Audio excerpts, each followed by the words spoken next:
MLA বাবু নমস্কার। এখন নমস্কার মানাচ্ছ কিসের জন্য? হ্যাঁ শুনি। কি হয়েছে? শুনছি নাকি আমাদের বাড়ি তদন্ত হচ্ছে। না মানে একটা ইনফরমেশন এসেছিল যে আপনার কাছে উড়ন্ত 2 কোটি টাকা আসছে, তাই একটু আপনার বাড়ি একটু সার্চিং করতে আসছিলাম। ফাজলামি করার জায়গা পাও না? হ্যাঁ, এমএলএর বাড়ি এরকম ভাবে তোমরা রেড করতে পারো না। আর তোমাদের কাছে কোনো প্রমাণ নেই, শুধু শুধু মান সম্মান নিয়ে টানাটানি করেছো। 244 নম্বর কেস ধারায় তোমাদের যাবজ্জীবন কারাদণ্ড হতে পারে, জানেন? মান সম্মান হানির কারণে। আরে বাবা, ভুল বুঝছো কেন? আমরা একটু ইনফরমেশন পেয়েছিলাম, তার জন্য এসেছি। কোথায় দেখি আপনাদের ওয়ারেন্ট কোথায় আছে দেখি। আরে বাবা, সেরকম ভাবে ওয়ারেন্ট আনার সময় পাইনি, ঝড়াত করে চলে আসি তো।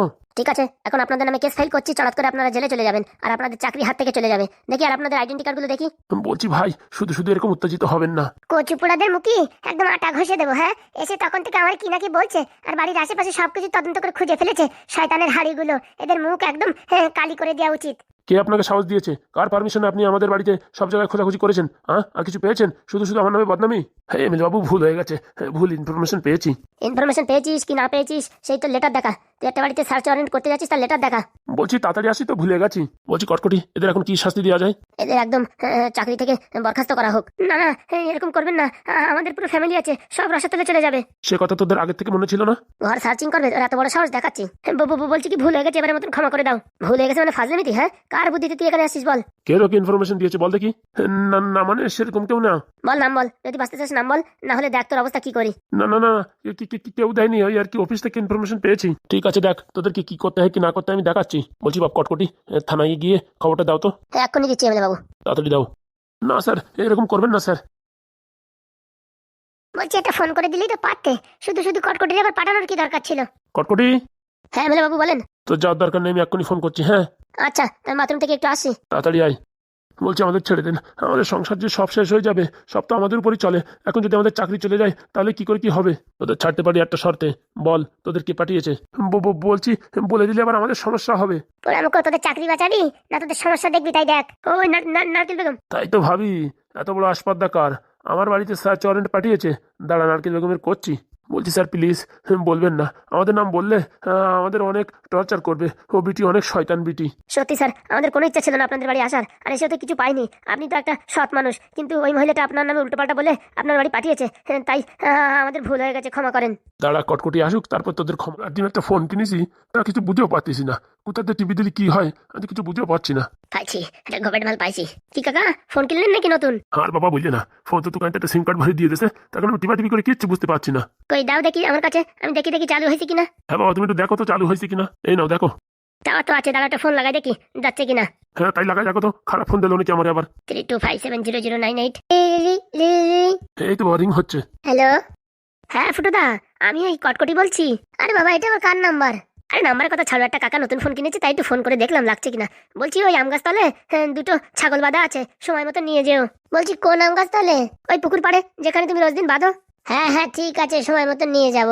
রাখি তাহলে। আচ্ছা, নাম্বারটা ডিলিট করে দিই। টুক টুক টুক টুক, হ্যাঁ ডিলিট হয়ে গেছে। এই না ধরো কাকা, ফোন ভালো ফোন আছে, কোনো সমস্যা নেই, একদম টাকাটক। তাও ভালো, আমি ভাবলাম কেউ লস খেলাম নাকি ফোন কিনে। না না, ভালো আছে। কত দিয়ে কিনিছো? এই 2150 টাকা। ভালোই আছে। বলছি বাবা, লস খাইনি তো? না না, একদম ওকে। তাহলে বাবা বাড়ির দিকে যাই এখন। হ্যাঁ আচ্ছা, আমিও যাবো।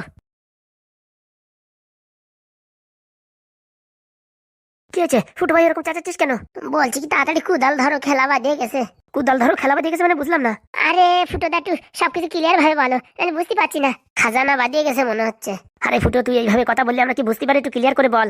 সময় নেই এখন বলো, তাড়াতাড়ি চলো। ওই আমাদের কটকটি ফোন করেছিল। কটকটি ফোন করেছিল? কটকটির কাছে তো কোনো ফোন থাকে না। ওই একজনের কাছ থেকে ফোন করেছে, বলিছে কি ওই আম গাছতলা পুকুর পাড়ে ওখানে নাকি দুটো ছাগল বাঁধা আছে, নিয়ে আসতে বললো। ছাগল বাঁধা আছে নিয়ে আসতে বললো মানে? ও আবার আকার ইংরেজি কথা বলে তো, আমার মনে হয় ওখানে কোনো মাল মেটেরিয়াল রাখিছে। চল তাহলে, আর দেরি করে লাভ আছে? অভাবের দিনই 500 টাকা পালিয়ে লাভ আছে। চলো তাড়াতাড়ি, দেরি করে লাভ নেই। বলছে এটা ধামা মামা নেবো নাকি? হ্যাঁ জানি, আর নাও তাড়াতাড়ি চলো, সময় নেই।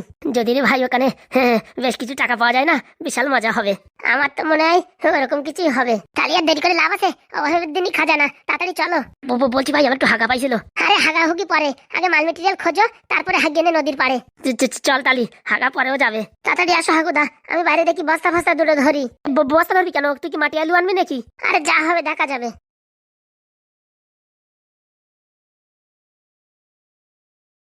বলছি স্যার প্লিজ আমায় ছেড়ে দিন স্যার, আর ভুল হবে না। ঘরে মা বাবা আছে বয়স্ক, আমাদের চাকরি চলে গেলে ওদের খাওয়াবে কে? কে আছে এমএলএ বাবু? শিকার গেছে? নারকেল বেগম পাঠিয়েছে বলছে। আমার ধারণা ওরকমই ছিল। এদের এখন কি করব? কি আবার করবা? পুলিশ স্টেশনে ফোন করো আর যাবজ্জীবনের জন্য কারাদণ্ডে বন্দি করো। এরকম বলবেন না, এরকম বললে যে আমরা প্রাণে মারা যাই। হ্যাঁ বাবা, বাড়ি ছোট ছোট ছেলে মেয়ে আছে, বউ ছেলে মেয়ে, আমাদের গোষ্ঠীর সব লোক আছে। আমরা ইনকাম না করলে যে তারা অসহায়, সেসব কথা তোমার আগে মনে থাকে না? ভুল হয়ে গেছে এমএলএ বাবু। শুনেছি নাকি আপনি খুব দয়ালু, আপনি গরিব মানুষের পাশে দাঁড়ান। আমরা ভুল ইনফরমেশন পেয়েছি আর আমাদের উপরে অনেক প্রেশার ক্রিয়েট করেছে, তার জন্য আমরা আসছি। শোনো স্বামী, বলে দিচ্ছি এদের ছেড়ে দেওয়া ছেড়ে দাও, কিন্তু নারকেল বেগমরা ছাড়বো না বলে দিচ্ছি একদম। তাহলে এখন কটকটি কি করবো? বলছি তোমাদের ছেড়ে দিতে পারি, কিন্তু আমার ছোট্ট একটা কাজ করতে হবে। কি কি কি কাজ? যখন সময় আসবে তখন বলবো, তখন তোমাদের আমাদের ফেভার হয়ে কাজ করতে হবে। আমরা রাজি, আমরা রাজি। হ্যাঁ একদম, তুমি যা বলবো তাই করবো, এবারের মতন ছেড়ে দাও। মনে থাকে জানো? আচ্ছা। আর শোনো, তখন যদি ফাঁকিবাজি করার চেষ্টা করো না, তাহলে কিন্তু ছাড়বো না। আমার নাম কটকটি, মনে রেখো, একদম রক্ত চুষে নেবো। না না, আপনি আমাদেরকে উপকার করছেন, তা আমরাও আপনাকে উপকার করব। হ্যাঁ বাবা, আমরা আপনাকে উপকার করব, সবকিছু যেন মাথায় থাকে। আচ্ছা তাহলে এখন আমরা আসি। হ্যাঁ এসো, আর এরকম ফাজলিমিতি কারোর সাথে করার চেষ্টা করবা না। না না না না, আর কোনোদিন না। বাবা গুলির মতন পালাই গেল যে। যে ভয় পেয়েছে, গুলির বেগে কেন, কামানের বেগে পালানো উচিত। বলছি শোনো কটকটি, আমি কিন্তু বলে দিচ্ছি নারকেল বেগমরে ছাড়া চলবে না। ও আবার শুনছি নাকি ভোটেও দাঁড়াবে। উনি আপনি টেনশন করবেন না গিন্নিমা, নারকেল বেগমের পাত্তা সব কাট করে দেবো। এক্ষুনি কাট করা দরকার। ও আমাদের উপর সাথে এরকম চিটিংবাজি করেছে, হ্যাঁ 8 কোটি 10 কোটি টাকা বলে বিক্রি করেছে মুচাকল। টেনশন করবেন না, সব সময় মতন রাখবেন, সব একদম হিসাব মিলে গেছে। হিসাব মিলে গেছে মানে? এখন যদি ও টাকা পয়সা খরচা করে লোকের পিছনে 2-4 কোটি টাকা, তাহলে তো আরামসে ভোটে জিতে যাবে। চিন্তা করবেন না, আমি আছি তো, আমার উপর ভরসা আছে তো। একটু সময় দিন, সব একদম খাপে খাপ মিলিয়ে দেবো। কটকটি যখন বলেছে ও নিয়ে টেনশন করো না। বলছি এই ছেলের বিয়ের জন্য টাকার দরকার। আচ্ছা গিন্নি, ওই সন্ধ্যার সময় দিয়ে দেবো। এখন একটু পরে গিয়ে টাকাটা ওখান থেকে নিয়ে আসবো। শুনি কোথায় রেখেছো? আছে এক জায়গায় আছে। দেখো আবার কেউ টাকা পয়সা যেন নিয়ে না যায়। কি অলক্ষণে কথা বলো গিন্নি তুমি। অলক্ষণের কথা কি? আজকাল ঘরের থেকে টাকা নিয়ে যাচ্ছে, আর তুমি কোথায় রেখে এসে তাও বলছো না। আছে আছে, একদম নিরাপদ জায়গায় আছে, আরামসে ঘুমু দিচ্ছে। দেখো 2 দিন পরে ছেলের বিয়ে, টাকা পয়সার প্রচুর দরকার। বলছি কটকটি, টাকা পয়সা কি এখন আনবো না একটু পরে আনবো? আপনার ইচ্ছা, আপনি যখন বলবেন এই অধম তখনই হাজির। বারবার অদম বলিস না রে বাবা, তুই না আসলে যে আজকে আমি কেস খেয়ে যেতাম। কি যে বলেন স্যার, আপনি আমার পিতৃ সমতুল্য। আপনাকে কি আমি ফ্যাসাদে ফেলতে পারি? মাঝে মাঝে মনে হয় তুই কেন আমার নিজের ছেলে হলি না। হ্যাঁ এরকম বলবেন না স্যার, আমি তো আছি। রক্তের সম্পর্ক না হলে কি হবে, সারা জীবন আপনার সঙ্গেই আমি সাথ দেবো। তাই যেন হয় বাবা, তাই যেন হয়। বলছি কটকটি, তুমি কিন্তু এই তোমার ভাইয়ের বিয়ে ভালো একটা ধুতি পাঞ্জাবি নেবে। না না, এই অধমের কিচ্ছুর দরকার নেই ম্যাডাম, এতেই আমি সন্তুষ্ট। আবার ম্যাডাম বলছো? হ্যাঁ বলছি, আমার এতেই সন্তুষ্ট। আমার এইসব পোশাক আশাকের কোনো দরকার নেই। এই পোশাক আশাক থাকলে আমার মা বাবা, আমাদের ফ্যামিলির কথা মনে পড়ে। আমি যদি অন্যরকম পোশাক পরি, তখন আমার আর ভুলে যাবো যে আমি কোথা থেকে জন্ম আর আমার আজকের পরিস্থিতি কি। তার জন্য সবসময় আমি এইরকম গরিব, মানে গরিব সেজেই থাকতে চাই আর গরিব হয়েই বাঁচতে চাই। যত তোমার কথা শুনি না তত আমি মুগ্ধ হয়ে যাই। সত্যি বাবা, তোমার মতন ছেলে হয় না, আজকাল যুগে তো এরকম ছেলে পাওয়াই যায় না। আর তোমায় দেখি আর অবাক হয়ে যাই যে এরকম ছেলে পৃথিবীর বুকে আসে। সত্যি তুমি আমাদের জীবনে এসে পুরো আমাদের একদম সংসারটাকে উন্নতির মুখে ঠেলে নিয়েছো, নাহলে আমাদের সংসার যে একদম অবনতির পথে চলছিল। আর আমার সব স্বপ্ন পূরণ হয়ে গেছে। এখন শুধু আমি যদি আবার এমএলএ হতে পারি, বাস আমার আর কিচ্ছুর দরকার নেই। এমএলএ বাবু আমি তো আছি, আমি তো এখনো মরে যাইনি। আমি থাকতে আপনার কোনো অসুবিধা হবে না, সব ইচ্ছা পূরণ হবে। তাই যেন হয় বাবা, তাই যেন হয়। হ্যাঁ দেখো বাবা বলছি কোথায় হোস্টেলে নিয়ে রাখবে, হ্যাঁ আমার ছেড়ে দিতে বলো না। তুমি বাড়ি বসে পড়াশোনা করবে না, খালি আকাশ কুকাশ করবে, তো কি করবে? না মা, আমি এখানে বসে ভালো পড়াশোনা করবো, আমি বাড়ি থেকে বাইরে কোথাও যাবো না। হোস্টেলে থাকলে কোনো সমস্যা থাকবে না, ওখানে ফাজলিমিতি করার কোনো চান্সই নেই। খাওয়া দাওয়া আর পড়াশুনো, তাছাড়া কোনো কাজ নেই। আমিও হোস্টেলে থাকতে পারবো না। হোস্টেলে থাকলে নাকি নিজের জামা কাপড় নিজেরই ধুতে হয়, অনেক কাজকর্ম করতে হয়। আমি হোস্টেলে থাকবো না। তা বলি তো হবে না, হোস্টেল তো আমি তোমার পাটাই ছাড়বো। তুমি এখানে রোজ দিন আমার পকেট ঝাড়ে ঝাড়ে সব সাফ করে দেবা, পড়াশোনার বেলায় নেই, শুধু ফন্দি ফিকির খোঁজা, তাতে কাজ হবে না। তোমার হোস্টেলে যেতেই হবে। ও মা, ও বাবা, একবার একটু ছেড়ে দাও না। আমি আর কোনদিন পয়সা চুরি করবো না, আমি ভালো করে পড়াশোনা করবো, আমার ছেড়ে দাও না। তোমার আমি অনেকবার ছাড়ি দেখেছি, তুমি সে জাতের মাল না যে তুমি শুধরাই যাবা। তোমার ওই হোস্টেলে দিতেই হবে। এত ছোট বয়সে কেউ হোস্টেলে থাকতে পারে? একটু বড় টড় হয়নি তখন পাঠাইও। তোমার থেকে ছোট ছোট চুনোপুটি তারা হোস্টেলে থাকছে, আর তুমি পারবা না মানে? তুমি আড্ডামলা, হ্যাঁ? আর বলতেই সব পারবা না? সব কাজ তো পারো, পড়াশোনা বাদ দিয়ে যে কাজ আছে সব কাজ পারো, খালি পড়াশোনাটাই পারো না। তো জানো যখন পড়াশোনা পারি না তখন ছাড়াই দিলেই তো হয়। অন্য একটা কাজ বাজের ভিতর ঢুকাই দাও, আমি বারণ করবো না। কিন্তু আমি এই পড়াশোনা করতে হোস্টেলে যেতে পারবো না। পড়াশোনা যদি করতে হয় আমি বাড়ি বসে করবো। না বাবা, হোস্টেলে খুব ভালো হয়, ওখানে টাইম মতন খাওয়া, টাইম মতন পড়া, টাইম মতন ঘুমানো। অত সাথে আমি জানি না, আমি হোস্টেলে যাবো না। ভালোভাবে বলছি, তুই যদি না যাস না, লোক পাঠিয়ে একদম বাড়ি থেকে বান্ধে নিয়ে যাবো তোর হোস্টেলে। বাবা তুমি তো নিশ্চিত কেন বলো? হ্যাঁ তোমার বয়স হয়ে গেছে, আজ বাদে কাল তোমার হার্ট অ্যাটাক যদি আসে, তোমার পাশে থাকারও তো লোকের দরকার। হ্যাঁ আমি যদি হোস্টেলে থাকি তা তোমাদের দেখাশোনা কে করবে? কত বড় বিয়াদব, হ্যাঁ? আমার হার্ট অ্যাটাক আসবে তুই জানিস? না মানে আর কি বলছি। তোর এসব ফাজলিমিতি কিচ্ছু চলবে না। তোর জাতি হবে তো জাতি হবে। বলছি স্বামী, কোনোভাবে এখন না গেলে হতো না? এই দেখো গেন্নি, তোমার কথা শুনে শুনে ছেলেটা বাদর হয়েছে। ওরা হোস্টেলে পাঠাবোই পাঠাবো। আমি হোস্টেলে যাবো না, তুমি আজ যেখানে রাখো রাখো, আমি হোস্টেলে যাবো না। হোস্টেলে যাবি না? না, আমি হোস্টেলে যাবো না। বলছি পাদুনাকে ওদের বাড়িতে থাকতো নাকি, একটু কথাবার্তা বলে দেখো। অনেকদিন হয়েছে ওদের সাথে কথাও হয় না, দেখি আলোচনা করে দেখছি। হ্যাঁ, ওই কোনো বাড়ি রাখো, তাহলে আমি যাবো, কিন্তু হোস্টেলের ভিতর যাবো না। হোস্টেল মানে একটা কারাগার, ওর ভিতরে আমি থাকতে পারবো না। আরে বাবা, তোর হোস্টেলে অসুবিধা কি সেটা তো বল। হোস্টেলে যেসব খাবার দেয় সব নাকি শুট হয় না। আরে বাবা, এই হোস্টেলে ভালো খাবার দাবার দেয়, আর সব কিছু শুট হবে, কোনো সমস্যা নেই। আমি বাবা হোস্টেলে যাবো না, তুমি কোনো বাড়ি রাখো তাও ভালো। আচ্ছা, ঝামেলায় পড়লাম তো। আরে বাবা, ও তো যাবে পড়াশোনা করতে, কিন্তু হোস্টেলে থাকবে না, অন্য কোথাও থাকবে। আমি শুনেছি হোস্টেলে নাকি র্যাগিংও করে। বড় বড় ছেলেরা ছোট ছোট ছেলেদের মারামারি হুড়োহুড়ি করে। বাবা, তুমি তো সবকিছু জেনে বসে রয়েছো। আমি হোস্টেল যাবো না, তুমি অন্য কোথাও পাঠাও তো পাঠাও। বলছি পাদুদের সাথে একটু কথা বলে দেখো না, ওদের বাড়ি যদি জায়গা থাকে ওখানে থেকে ছেলেটা পড়াশোনা করতে পারবে। তোমার ছেলে যা, লোকের বাড়ি রাখতেও ভয় লাগে, কোথার থেকে কি ঝেড়ে দেবে, তারপর আরেক সমস্যা, তখন বদনাম হতে হবে আমার। হোস্টেল থাকলে তো আর কিছু ঝাড়াঝাড়ি থাকবে না, না? সত্যি বলছি বাবা, আমি আর কারোর বাড়িতে কিচ্ছু ছাড়বো না। তুমি আমার এই পাদুনাকে সেই বাড়ি রাখো, আমি হোস্টেলে থাকবো না। হোস্টেলে মোবাইলও দেখা যায় না, আর ঘর থেকে বেরোনো যায় না, সবসময় নাকি তালা মেরে রাখে, আমার নাকি র্যাগিং করে। হ্যাঁ, আমি এত কিছু কি করে সহ্য করবো? ছোট মানুষ, তুমি একটু বোঝার চেষ্টা করো বাবা। ঠিক আছে, আজকে রাত্রে আমি হাগুর সাথে কথা বলে দেখছি। তুই ভাবিস না যে তোর ছেড়ে দিছি, তোর আমি সাইজ করেই ছাড়বো। বলছি স্বামী, একটা মাত্র ছেলে, তারপরে তোমার মায়েটাই লাগে না? মায়ের দেখতে গেলে কাজ হবে না, পড়াশোনা করে ভালো রেজাল্ট করাতে হলে একটু কষ্ট ওরও করতে হবে, আমাদেরও ত্যাগ স্বীকার করতে হবে, নাহলে কাজ হবে না, নাহলে একদম বান্দরের শিরোমণি হবে।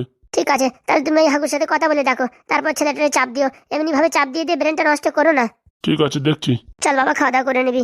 না আমি খাওয়া দাওয়া করবো না, খাওয়া দাওয়া করলে আমার হোস্টেলে পাঠাই দেবে। আরে বাবা না, এখন পাঠাবে না, আগে যোগাযোগ হচ্ছে, ঠিকঠাক সবকিছু থাকলে তখন যাবি, না তো যাওয়ার দরকার নেই। থ্যাংক ইউ মা, থ্যাংক ইউ, তুমি একটু আমার কষ্ট বুঝলে। অনেক হয়েছে, চল এখন খাওয়া দাওয়া করবি। ঠিক ঠিক আছে মা, চলো। কই গো স্বামী, তুমি দাঁড়িয়ে দেখছো কি? তুমি আসো খেতে। তোমরা আগে খাওয়া দাওয়া করে নাও, আমার এখন ঘর ছেড়ে যেতেই ভয় লাগে। যেই যাব সেই তোমার বাদর মুখো ছেলে ঘরে আসে, এখান টোকাবে ওখান টোকাবে, যেখানে পাবে পয়সা করি সব লুটমার করে নিয়ে চলে যাবে। এরকম বলো না বাবা, তুমি এরকম বলো না। অনেকবার আমার সাথে হয়েছে, তার জন্য আমি তোমার উপর ভরসা পাই না। যাও, তুমি খেয়ে আসো, তারপর আমি যাবো। ঠিক আছে, চল বাবা, তুই আমার সঙ্গে চল। আচ্ছা মা। আর বললো না পাদুদা, আজকে নেদন যা করিস না, একদম কামাল করে দিয়েছে। মানে এক বিটার কাছে 12,000 টাকার ছাগল মাত্র 2,200 টাকা দিয়ে কিনেছে। মানে 12,000 টাকার ছাগল 2,200 টাকা কিনেছে? মানে বলছি কি, ছাগলের হেপাটাইটিস রোগ হয়েছে। এ রাদন, এ কি কাজ করেছিস তুই? কি আবার করবো, ছাগল কিনেছি কম দামে, লোকের মিথ্যে কথা বলে লোকের পেটে লাথি মারে। হ্যাঁ, তুই এই কাজ করছিস কেন? আরে বাবা, আর বললো না, সে এরকম এরকম মিথ্যে কথা। ও বেটা বলিছে কালকে ওর ফার্মের থেকে আরো একটা ছাগল নিয়ে টেস্টিং করাবে। নাদন, এটা কিন্তু ঠিক হচ্ছে না। আরে পাদুতা, আমি তো কারো কাছে চুরি করে আনিনি, একটু মিথ্যে কথা বলে আনিছি। একটা মানুষ, একটা ছাগল মানুষ করতে কত সময় লাগে তো জানিস? তুই যে হাবিজাবি করিয়ে লোকের কাছে ছাগল আনতেছিস, কাজটা কি ভালো করছিস? লোকে তো চুরি করি নাই, আমি তো একটু মিথ্যে কথা বলে নিছি। না না ভাই, এই ব্যবসা করিস না তুই, বুঝেছিস? সৎ পথে ব্যবসা করতে পারলি কর, না তো করিস না। তোর মতন এরকম চিটিংবাজি ব্যবসা করলি এতদিন বাড়ি আমার টাকা পয়সা ধোয়ার জায়গা থাকতো না, বুঝতে পারিস? মানে আমরা যা করেছি তো ভুল করেছি, একদম ভুল করেছিস। তাহলে এরকম সৎভাবে ব্যবসা করলি তো কোনোদিন টাকা পয়সার মুখ দেখতে পারবো না। হ্যাঁ, 12,000 টাকা ছাগল ভারী জোর 11,000 টাকা কিনে 1,000 টাকা লাভ হবে। ওই করে কি সংসার চলবে? ওই করে কবে বড় লোক হবো, কবে টাকা পয়সা গোছাবো? তাহলে ওর থেকে ভালো ভাই 2,000 টাকা দিয়ে না কিনে লোকের এই ছাগলের ফার্মের থেকে ছাগল চুরি করে বিক্রি কর। না না, ওইসব চুরি টুরি করবো না, আমি কম দামে কিনবো তাও ভালো। দেখ ভাই, ওই যে টাকা তুই গোছাবি না, সব টাকা বেরোয় যাবে, দেখবি একদিন। বেরোয় যাবে মানে? এই যে কাজগুলো করছিস না, লোক ঠকায় কাজ, এসব টাকা থাকে না রে ভাই, থাকে না।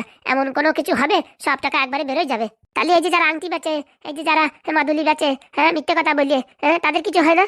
আরে ভাই, মিথ্যে কথা বলে কেউ কোনদিন বড় লোক হতে পারেনি। ও টাকা পয়সা থাকতেই পারে, কিন্তু মনের শান্তি কোনোদিন থাকবে না। শান্তি দিয়ে কি কাজ? পকেট গরম থাকলে এমনি মন মানসিকতা ভালো থাকে। তোর যা ভালো লাগে তাহলে তাই তুই কর, আমার বলার দরকার বললাম, শুনলি শোন, না শুনলি না শোন। আরে দাদা, চেতে যাচ্ছ কেন?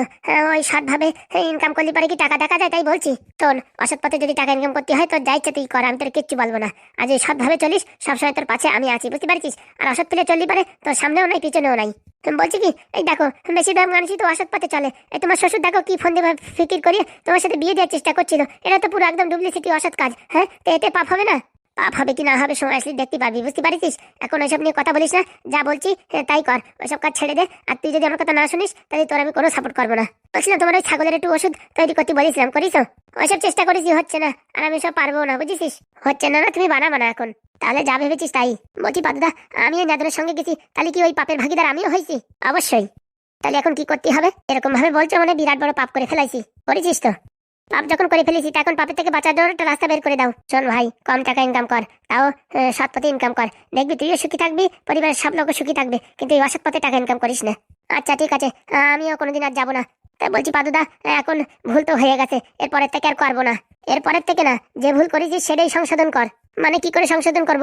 এখন আমি যাই যদি বলি আমি মিথ্যে কথা বলিছি, হ্যাঁ, তাহলে তো আমার ধরে কেলাবে। তুই এক কাজ কর, তুই বল এই ছাগল আমি বাড়ি নিয়ে গেছিলাম, দেখেছি এর রোগ হয়েছে, বাড়ি গিয়ে এর একটু ওষুধ একটু জড়িবুটি খাওয়াইছি, ঠিক হয়ে গেছে। ছাগল এখন তুমি বাপু নিয়ে নাও, আমার এই খরচার টাকা টাকা দিয়ে দাও, যা সে খুশি হয়ে দেয় সেই টাকা নিয়ে নে, বুঝেছিস? মানে তুমি বলছো এই ছাগল এখন ফেরত দিতে হবে? আমার কথা মতন চলতে এলে ফেরত দিতে হবে, আর যদি আমার কথা মতন না চলিস তোর ইচ্ছা তুই যা পারিস তাই কর। বলছি ভাই, ফেরত দিয়ে দেয় ভালো। সত্যি সত্যি একটা লোকের 6 মাস 1 বছর ধরে কষ্ট করে একটা ছাগল মানুষ করেছে, আর তুই আর আমি ভুকি ঝুঁকি দিয়ে ছাগলটা কম দামে কিনে ফেলাইছি, এটা একদম ঠিক হয়নি। এইরকম ইমোশনাল কথা বললে আমার কালাম কান্না এসে যায়। তোর আবার কান্না আসে? আসে না তাই কি? এরকম ভাবে ভালো করে বুঝানোর মানুষ তো আগে কেউ ছিল না। বললি পারে তো আগের থেকে এইসব চিটিংবাজি কাজ করতাম না। আর কত ছাগলই তো বিক্রি করেছি, এখন কি সবার কি খেসারত দেবো? যা হয়ে গেছে হয়ে গেছে, এখন থেকে শুধরাই যাও। বলছি ও বেটার বাড়িও তো আমি চিনি না, কি করে ফেরত দেবো? আরে কালকে আবার হাটে আসবে বলিস তো, একটা স্যাম্পল কপি নিয়ে আসবে আর একটা ছাগল, বুঝতে পারিস? তো এক কাজ করো, ওই ছাগল ফেরত দিয়ে দাও, আর যে টাকা নিয়েছে ও লোকটা ফেরত দিয়ে দেবে না। আর আমাদের খুশি হয়ে যদি কিছু দেয় তো দিল, না দিলে না দিল, একদম। বলছি পাদ্দা, আমরা তাহলে কালকে ছাগল ফেরত দিয়ে আসবো, একদম। বলছি তোদেরকে আর একটা কথা বলছি, তোদের এখানে আর থাকা লাগবে না, বলছি ঝামেলা মিটে গেছে তো।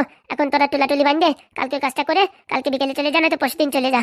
আমরা চলে গেছি, তোমার উপর যদি আবার অ্যাটাক হয় কিচ্ছু হবে না, যাওয়ার হয়ে গেছে, এখন আর কিচ্ছু হবে না। বলছি এক সপ্তাহ থাকিয়ে যেতাম, না না এখন আর তোমাদের থাকার দরকার নেই, যদি দরকার হয় তখন আমি ডাক বানি। বলছি পাদুদা, তুমি কি আমার উপর রাগ করিস? তুই যা করেছিস রাগ তো করতেই হয়, কিন্তু ছোট্ট ভাই এখন রাগ করেও কিছু করার নেই। তোরে যা বলেছি ছাগল ফেরত দিয়ে তোর উপর রাগ অভিমান সবকিছু আমার কমে যাবে। তাই তুমি আমার রাস্তা দেখো যে আমি কি করে সৎ পথে চলবো। এখনো সময় আছে, পড়াশোনা ধর, পড়াশোনা কর, পড়াশোনা ছাড়া জীবনে কিচ্ছু হয় না। আবার ওই কেস, আবার ওই পড়াশোনা করতে হবে? পড়াশোনা না করলে জীবনে চলার পথে কত ঝামেলা আসে, সেগুলো মেটাবি কি করে? বলছি আমি কিন্তু আর পড়াশোনা করতে পারবো না, আমি অনেক চেষ্টা করেছি, ওই সব সাবজেক্ট মিলিয়ে 30-এর উপরে আমার আর ওঠে না, আমিও পারবো না। বলছি পাদুদা, তুমি যা বলো তাই শুনি, কিন্তু তুমি পড়াশোনার কথা আমাদের বলিও না। সেটা তুই দেখ তোর কি করবি, তোর ভবিষ্যৎ তোর হাতে। হ্যাঁ, পরবর্তীতে তুই টাকা ইনকাম করবি, রাস্তায় রাস্তায় ঘুরে বেড়াবি, না কলা ভাঙা টিন ভাঙার ব্যবসা করবি, সেটা তোর উপরে, তুই কি করবি এখন তুই দেখ। সে আমি ভাবে দেখবানি, কলা ভাঙা টিন ভাঙার ব্যবসাটাও কিন্তু খারাপ না, ভালো বুদ্ধি দেছো। আমি ওই ছাগলটা সকালবেলা ফেরত দিয়েছি, তুমি যেরকম ভাবে বললে ও তো আমার বিশাল মনে চোট লাগিছে, ও ছাগল আমি রাখতে পারবো না, ফেরত দিতেই হবে। আর ভাই লোকটা কিরকম গরিব ছিল তাই না? হয়েছে, আর ওইসব কথা বলিস নে, পাদুদা এমনিতেই খাবরা খাবরি করতেছে, আর ওইসব কথা বললি না, এখন এমন কথা বলবে না, তেইশ কিনে কান দিয়ে রক্ত বেরোয় যাবে না। ঠিক আছে, যা বললাম তাই কর। আরে হোস্টেলও সরকারের খাবার, আর কত খাবি ফ্রিতে? বলছি পাদুদা, এখানে থেকে যদি একটু হকারি করতাম তাহলে কেমন হতো? যাই করবি সৎভাবে করবি, যে টাকা কিনবি তার থেকে অল্প কিছু টাকা লাভ করবি, ওইরকম অত মানুষের রক্ত চুষার মতো টাকা নিবি না। আচ্ছা ঠিক আছে, এইভাবে শালা ব্যবসা করলে তো অনেকদিন লাগবে পয়সা পাতি ইনকাম করতে। আরে লাগুক না, তা কি হয়েছে? তোমার বয়স কি উপচে পড়তেছে নাকি? হ্যাঁ, এখনো তোমার 5 বছর বয়স হলো না, আর তুমি বলতেছো তোমার বয়স শেষ হয়ে যাবে। কি আর করবো, এখন পাদুদার কথা মতন চলতেই হবে। ভাবতেছি বিকেলে ঘুগনির দোকান দেবো, আর সকালে হকারি করবো। ঠিক আছে, কথা কানে যাচ্ছে? এই আমরা স্যান্টান করে খাওয়া দাওয়া করে নিচ্ছি, আর নয় আমরা বুঝছো এই হোস্টেলে থাকবো না, একটা রুম ভাড়া করে থাকবো। অত শত করার দরকার নেই, ওই কালকের কাজটা করে বাড়ির দিকে রওনা হও, বুঝিছো? ঠিক আছে, এত করে যখন বলছো তখন বাড়ি যাই ব্যবসা করে আর কি করবো। তারা থাকলেই তোদের টেনশন, আমার পড়াশোনা হয় না। আচ্ছা, আমরা তাহলে কালকে বিকেলে ট্রেন ধরে চলে যাবো। ঠিক আছে। বলছি পাদুদা, তুমি কি আমার উপর রাগ করিস?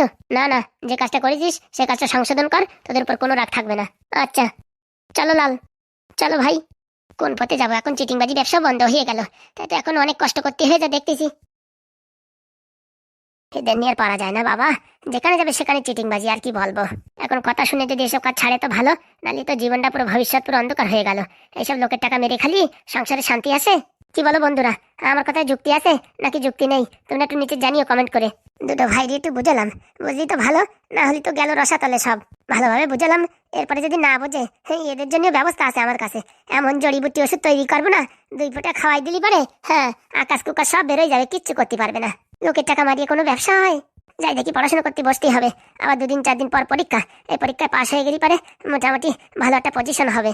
আর ওইদিকে টুম্পার বাড়ির লোক আবার আমার পরে হানা দেয় কি কে জানে, যা হবে দেখা যাবে, ভয় পালি চলবে না। যাই দেখি একটু ভুট্টো খেতে ঘুরে আসি। ভুট্টো খেতে কিসের জন্য যাবো বলো তো বন্ধুরা, নিচে পট করে কমেন্ট করে বলো। হি হি, একদম ঠিক, যেটা ভেবেছো সেটাই।